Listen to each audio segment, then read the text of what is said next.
उठून बसले. खराय म्हणले लोकांचं, भगवान भगवानवर तेवढंच प्रेम होतं, माझ्यावर तेवढंच होतं. आणि एकाच दिवशी पुन्हा कुणाची पुण्यतिथी करावी. उठून बसले की सगळ्यांना आश्चर्य वाटलं. म्हणजे मी आज जाणार नाही, इथून पुढे 8व्या दिवशी जाणार. आता उठून बसतोय, 8 दिवस अजून मला काही होणार नाही. भगवान भगवानच्या पुण्यतिथीला लोक सत्य सुरू करतील आणि माझ्या पुण्यतिथीला काळा करतील. त्या तिथीच्या नंतर बरोबर 8व्या दिवशी वामन भूमी देण्यात ठेवला. याला म्हणायचं मरणाला जिंकलेले. मरणाला जिंकतो तो जन्माला जिंकतो. जन्म मरण ज्याच्या हातात, मरण माझे म्हणून गेले अमर. ही म्हणण्याची तुकोबारायांची हीच भाषा आहे. त्याने मृत्यूचं बीज जाळलंय आणि जन्माचंही बीज जाळलंय.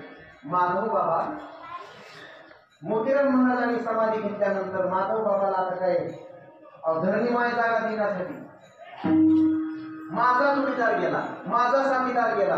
श्री गुरु मारुती महाराज दस्तापूरकर म्हणायचे, कुठेही भेटलं की मामा जोडीदार गेला, तुमचं काय काम आहे मागे? आणि कधी ठरविले ते म्हणजे ठरवायला. रात्र दिवस एकच चिंतन महाराज. सावली गेली, आमची सगळ्यांचं छत्रछाया गेली. एकच जिथं जाईल तिथं ही चर्चा मोतीराम महाराज गेली. भेटी लागी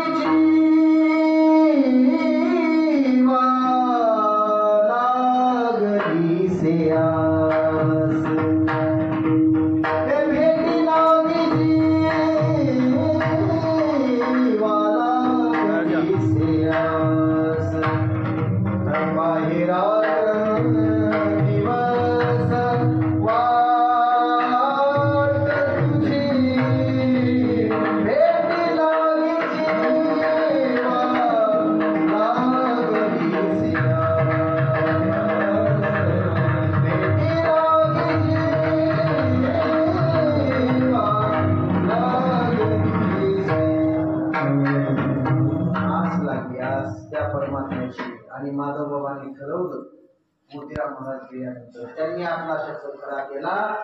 मी माझ्या भजनाने पांडुरंग परमात्म्याला प्रसन्न केले. याच्या अगोदर पांडुरंग परमात्मा माझ्या मूळवणवरून नांदेडकडे गेलेला आहे. माझ्या मागे मागे पांडुरंग आला होता माझ्या भजनासाठी. कुठं? मूळवण ग्रामी एक कथा आहे. एवढं भजन आवडायचं पांडुरंगाला. म्हणले देव माझ्यासाठी मला ओळखीत का घेणार नाही आणि माझ्यासाठी तो का येणार नाही? माझ्यासाठी केव्हा आलाय तर मग आता का मला घेणार नाही जवळ आपल्या? आणि तेव्हापासून वेद लागले. लोकांनी विचारायचं मग कधी? माधव बाबांनी सांगितलं 3:10 अजून 6 मिनिटाला 1964 ला. पण बाबा म्हणले मी असा नाही जाणार, मी माझी सगळी वारी पूर्ण करून जाणार. कोणती? कार्तिकीची वारी अगोदर करणार, आधी परळीला जाणार. तिथली माझी महिन्याची वारी आहे ती पूर्ण करणार. तिथून मी ज्ञानोबारायांच्या समाधी सोहळ्यासाठी श्री क्षेत्र आळंदीला जाणार. इंद्रायणीचं पवित्र स्नान करणार. तिथून मी देहू क्षेत्री जाणार, तुकोबारायांचं दर्शन घेणार. तिथून मी परत पंढरीला जाणार आणि पंढरीला जाऊन 7-8 दिवस मुक्काम करणार आणि शुद्ध प्रतिपदेला मी माझा पार्थिव देह ठेवणार. हे मी ठरवलंय आता. आणि तशाच मार्गाने त्यांनी मार्गक्रमण केलं. आदरणीय अयोध्याताई आमच्या भगिनी, काय पावर असेल माधवबाबांची. तशाच पद्धतीने ठरवल्यानुसार त्या दिवशी तिथं पोहोचले. पंढरी क्षेत्रामध्ये जाऊन पोहोचले. 7 दिवस बाबांनी प्रवचन ऐकले. आधी बरं का, अचानक नाही गेले, दुसऱ्या दिवशी नाही झालं असं. 7 दिवस प्रवचन ऐकले. पांडुरंगरायाचं सुंदर दर्शन घेतलं, नामदेव पायरीचं दर्शन घेतलं, तुकोबारायांचं दर्शन घेतलं. आणि दर्शन घेतल्यानंतर नामदेव महाराजांच्या मंदिरामध्ये वास्कर महाराजांचं प्रवचन दुपारचं ऐकलं. आणि ते ऐकल्यानंतर चर्चा झाली. चर्चेत सांगितलं की मी आता माझा पार्थिव देह या पंढरी क्षेत्रात माझ्या माहेरातच विसर्जित करणार आहे. सगळ्या लोकांना आश्चर्य वाटलं. अरे तुम्ही चालते बोलते आहात, आणि तुम्ही जायचं म्हणताय आता, हो मी लगेच जाणार आहे, त्याची तयारी करूनच आलोय. जे जे सांगितलं होतं आतापर्यंत ते पूर्ण झालंय. पांडुरंग परमात्म्याचं गोड दर्शन झालंय. माझा पांडुरंग परमात्मा मला पावलाय आणि आता मी थोड्याच अवधीमध्ये माझ्या बाकीच्या कार्यक्रमाची सुद्धा मी तयारी करून ठेवली आहे. 75 रुपये 75 रुपये 75 रुपये मी माझ्याकडे साठवून ठेवले की माझं क्रियाकर्म करण्यासाठी, त्या काळामध्ये सगळं व्यवस्थापन करण्यासाठी मी हे पैसे साठवलेत. एका जणाच्या हातात दिले, सांगितलं की मला 1 घंट्यामध्ये जायचंय. पांडुरंगाच्या देवळाकडे जाऊन पांडुरंग परमात्म्याच्या समोर करुणा भागली. तेव्हा पावलो पंढरी वैकुंठ भुवन, मी तुझं वैकुंठ पावलो, आता वैकुंठामध्येच मला वास दे. पांडुरंग परमात्म्याच्या डोळ्यात टचकन पाणी आलं. आता भजन ऐकायला कोणाचं मिळणार? आता माधव बाबाचं इतकं गोड भजन होतं, आता मला कोण भजन ऐकणार?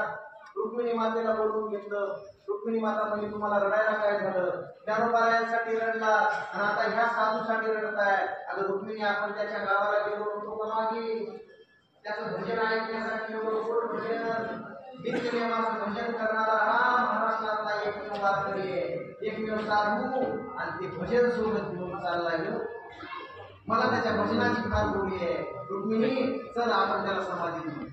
आणि त्यांच्या मृत्यूकाळी गुप्त रूपाने पांडुरंग परमात्मा आणि रुक्मिणी माता नामदेवरायाच्या मंदिरामध्ये एका भक्तासाठी, माधव बाबांसाठी तिथं आले.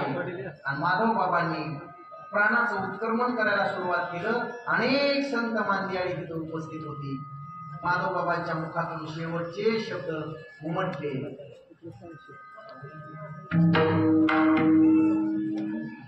आम्ही जातो तुम्ही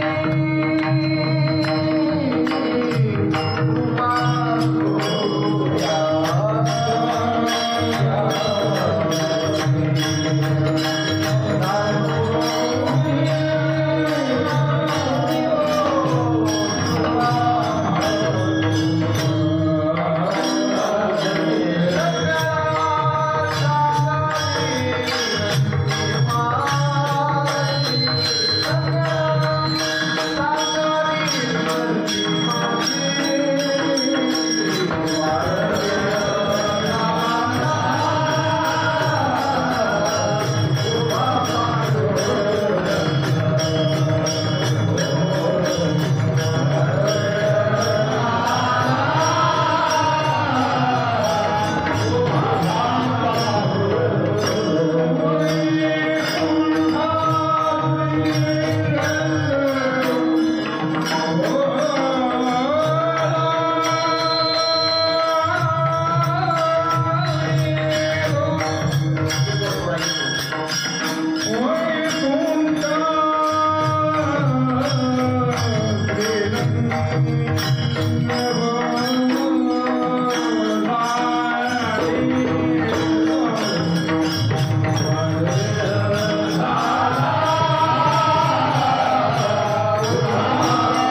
आता सगळे काही महाराष्ट्र बघणार आहे, युट्यूब चॅनल चालू आहे, युट्यूब चॅनल चालू आहे, महाराष्ट्र पाहणार आहे. उभारलेल्याने सुद्धा टाळी वाजवायची आणि भजन म्हणायचं 2 मिनिट सगळ्यांनी. माधव बाबांचा जयघोष करायचा.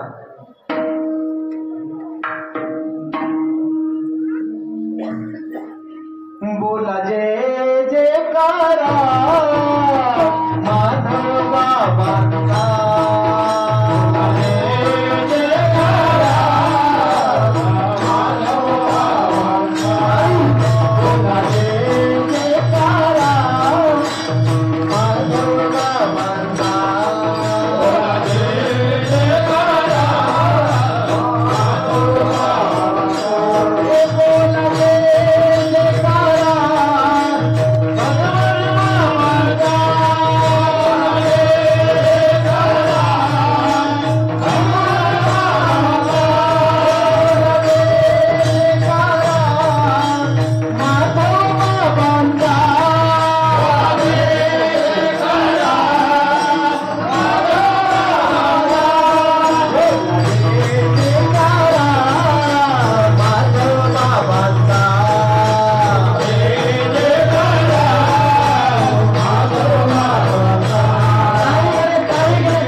झालेली सेवा समर्थ श्री अगदी संत माधवबाबा मुळवणकर यांच्या श्री चरणावर समर्पित करून माधवबाबांकडे एकच मागतो, आपण मुळवणकर वासी फार श्रीमंत आहात.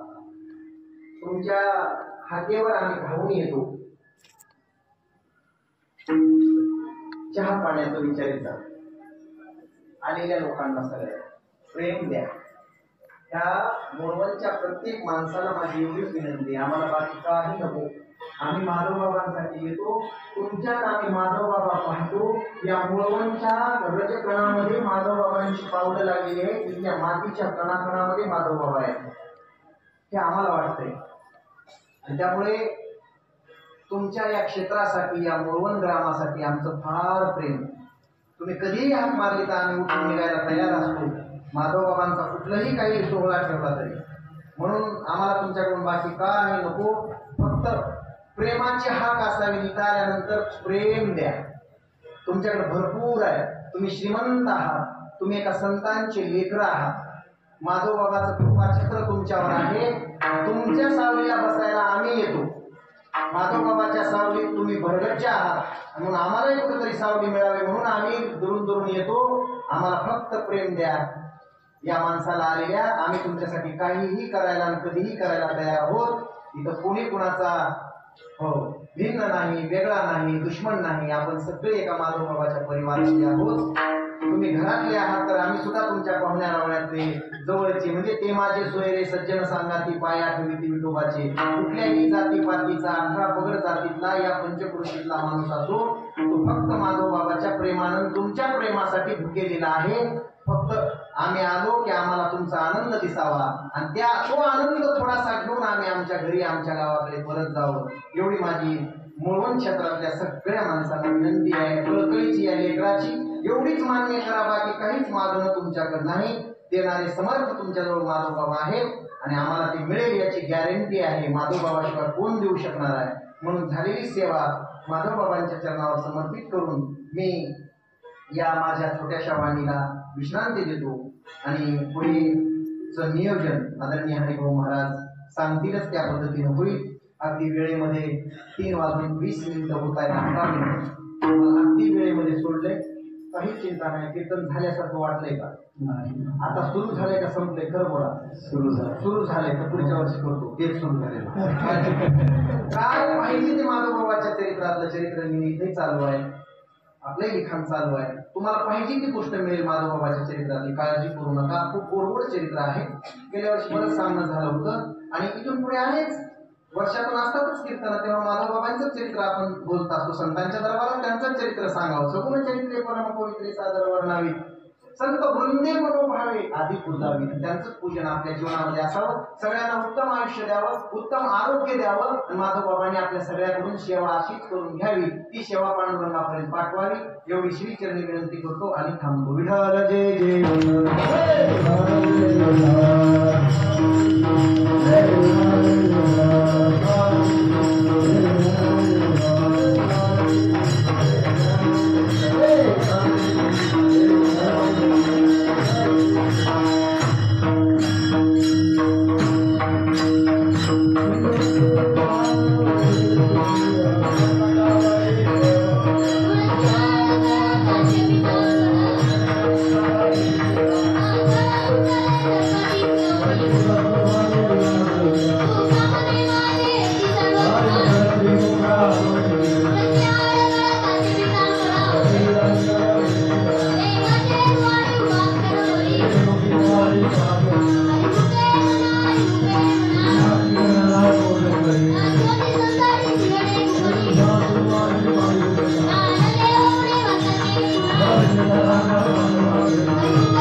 बघ ना पलीकडल्या साईडला दुसरा एक गाव असं पलीकडल्या साईडला लांबणीच आहे.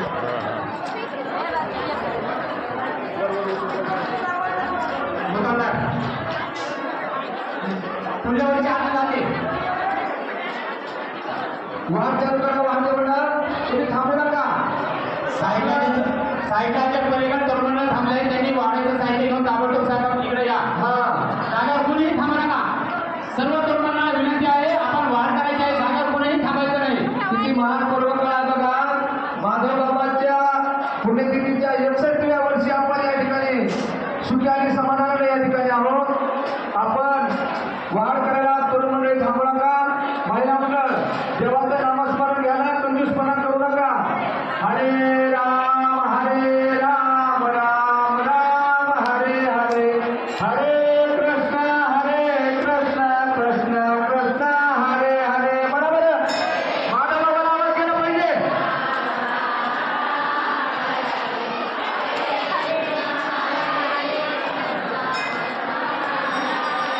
खूप सुंदर. वारे वा. हरे राम राम राम हरे हरे हरे कृष्ण कृष्ण कृष्ण हरे हरे. म्हणा. जागेवर थांबलेल्या तरुण बांधवांना विनंती आहे वाहनाला सहकार्य करायचं आहे.